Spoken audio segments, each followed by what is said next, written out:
Problems are like pimples. If you touch them again and again, it will create a mark. And if you ignore them, it will disappear on its own.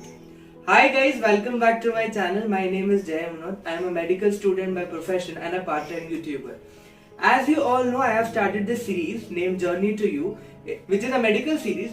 And इस series में हम कुछ common problems पर बात करेंगे. And जैसे जैसे technology advance होते जा रही है, वैसे ही न्यू व्हीकल्स, न्यू टेक्नोलॉजीज आ रही है, जिसके कारण पोल्यूशन बढ़ते जा रहा है.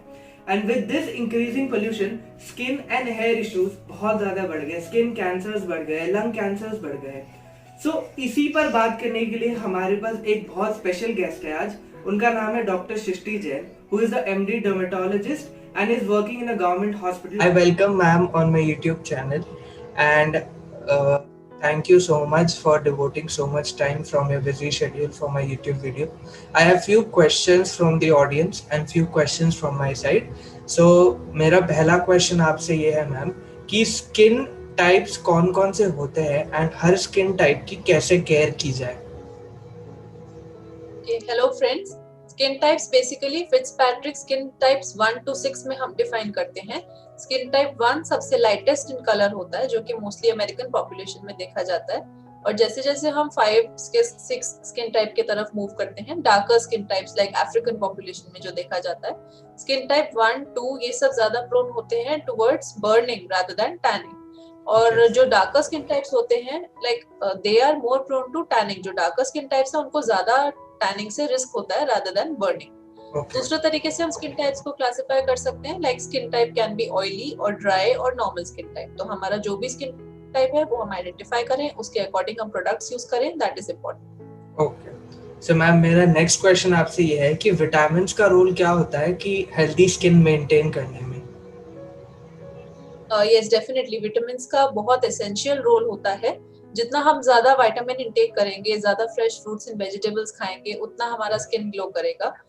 Vitamin rich foods like vitamin E, vitamin C, ये सब एंटीऑक्सीडेंट्स में आते हैं. सो जितना एंटीऑक्सीडेंट मतलब जो भी हमें सनलाइट से या और किसी भी एनवायरमेंटल फैक्टर से हमारा स्किन डिग्रेड हो रहा है ऑक्सीडेशन की वजह से, उसको वो प्रिवेंट करता है. तो हमको definitely we should have a healthy diet and drink lots and lots of water. Okay, so ma'am जो विटामिन सी के जो एप्लीकेशन आता है, टॉपिकल एप्लीकेशन, वो बेटर है कि ओरल टैबलेट्स बेटर है?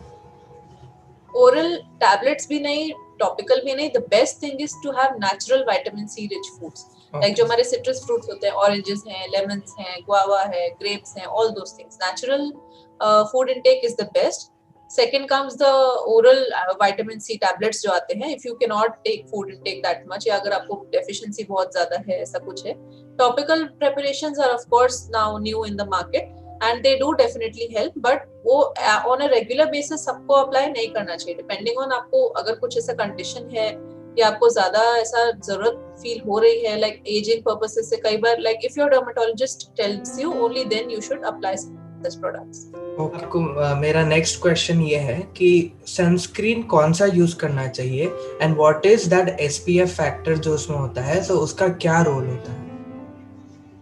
ओके, सो सनस्क्रीन बेसिकली आपको अपना स्किन टाइप आइडेंटिफाई करना है. अगर आपका स्किन टाइप ऑयली है तो आपको ध्यान रखना है कि स्किन वो सनस्क्रीन में नॉन कोमेडोजेनिक मेंशन हो. नॉन कोमेडोजेनिक मतलब जो normally black heads, white heads होते हैं, जो कि बाद में एक्ने को लीड करते हैं, तो वो सब वो ना करे. थोड़ा ऑयली, उसका ग्रीजीनेस कम हो. जेल फॉर्म के जो सनस्क्रीन्स होते हैं दोस आर बेटर. अगर आपका ड्राई स्किन टाइप है, सो मोर और लेस कोई भी सनस्क्रीन आपको सूट करेगा, बिकॉज स्पेशली लोशन फॉर्म्स में जो होते हैं, क्योंकि थोड़ा बहुत मॉइस्चराइजर कंटेंट उसमें वो रहता ही है. प्लस अगर आपको स्वेटिंग ज्यादा होता है तो वाटर रेजिस्टेंट सनस्क्रीन आप यूज करें. Now SPF is sun protection factor. तो बेसिकली सनलाइट में अल्ट्रावायलेट रेज होती हैं, यूवीए, यूवीबी रेज. तो SPF is for protection against UVB. So basically कम से कम recommended, minimum recommended is SPF 30. उसके ऊपर जितना जाएंगे efficacy मतलब उसका जो strength है वो बढ़ता है, but SPF 30 और 50 में थोड़ा ही difference होता है. It is obviously SPF 50 is better, but 30, 35, 40 भी अगर आप use करेंगे that is good enough.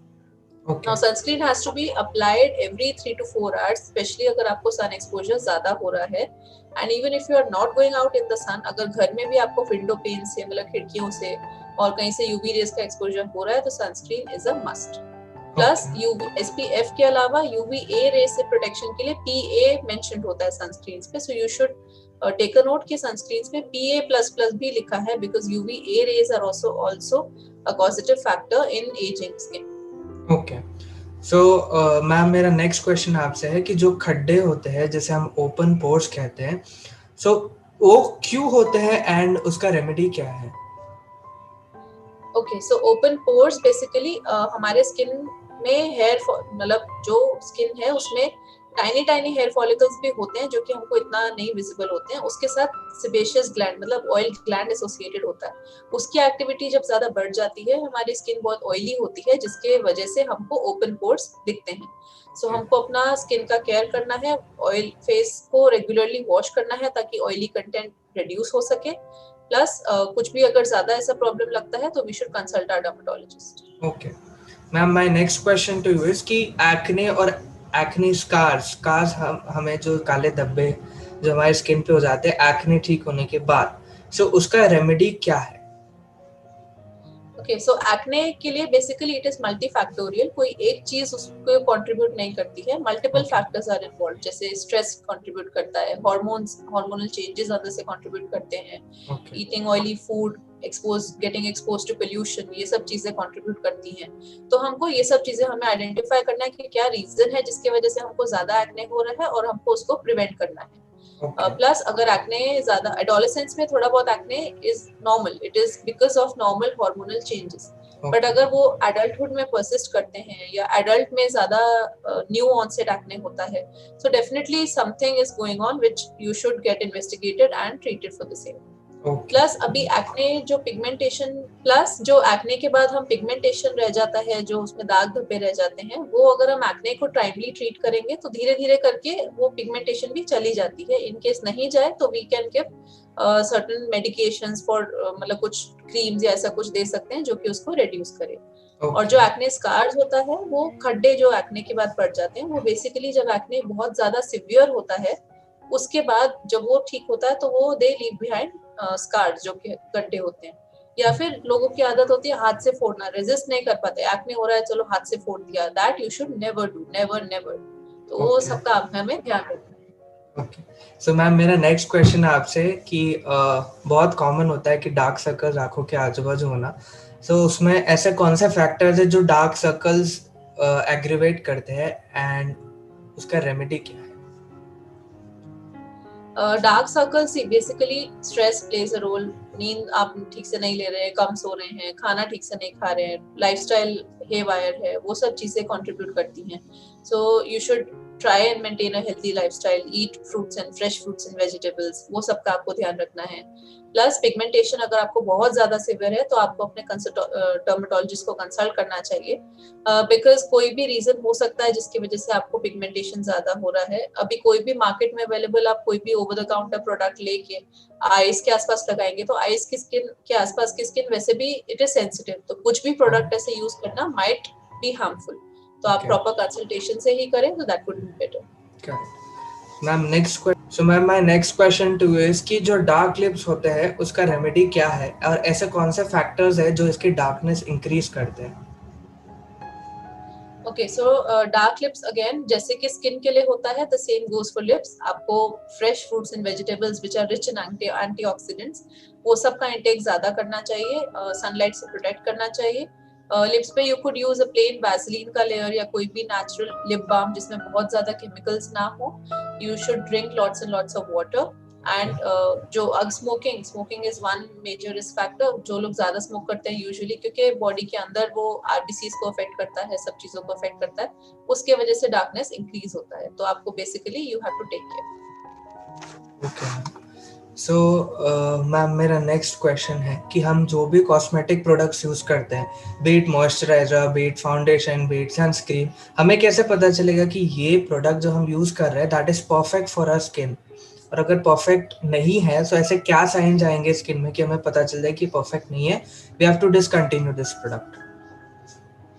Okay, so first and foremost आपको अपना स्किन टाइप आइडेंटिफाई करना है. Like as for sunscreens I said, अगर आपका ऑयली स्किन टाइप है तो आपको नॉन कॉमेडोजेनिक यूज करना है, ज्यादा स्वेटिंग होता है तो वाटर रेजिस्टेंट यूज करना है। Same goes for cosmetic products. आपको कुछ भी नया कॉस्मेटिक प्रोडक्ट अगर आप ट्राई कर रहे हैं तो आप एक छोटे से स्किन पैच पे पहले उसको टेस्ट करके देखें, ट्राई करके देखें। If it suits you only then you should go for applying it all over the face. लोगों को रिएक्शन होता है, कुछ डर्मेटाइटिस मतलब कुछ बर्निंग होगा, कुछ रेडनेस होगा, इचिंग होगा, तरह तरह के डिफरेंट साइंस आर देयर। कुछ भी अगर आपको प्रॉब्लम है सो you should completely avoid that thing. Plus आपको ध्यान रखना है कि बहुत ज्यादा केमिकल्स, आर्टिफिशियल चीजें उन सब में इंग्रेडिएंट्स ना हो। कोई भी रैंडम कोई भी वीडियो के ऊपर नहीं जाना है। You should properly analyse it and only then use it. Okay, ma'am.